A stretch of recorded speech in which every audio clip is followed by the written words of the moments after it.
Ozodaxonim Nursaidova degan aktrisamiz bor, bilasizlar. Oxirigacha ko'ringlar, iloji boricha tarqatib yuboringlar.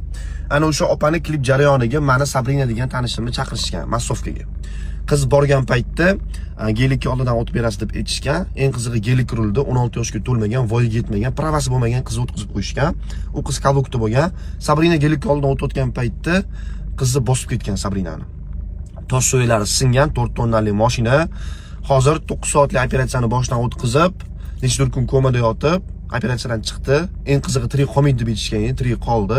Bitta oyog'i 7 sm kalta bo'lib qoldi. Faqat hozir nogironlar aravachasida harakatlanyapti. Eng qizig'i bu paytda Ozoda pana komandasi iltimos hech narsa demay, biz o'zimiz yordam beramiz, oyoqqa turgungacha yopti qilamiz deb aytishgandi. Operatsiya paytida ham tepasida turishmagan, klipligini ovurishgan va operatsiya tugagandan keyin ham klip premyerasida biz aktrisamiz deb qizil gilamlarda bet chidab yurgan.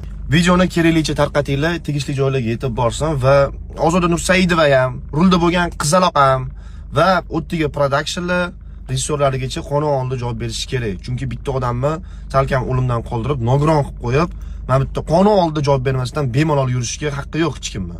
Meni tanishim jonim achidi shu narsaga. Yana bitta video qo'yaman, bundan keyin ko'ringlar.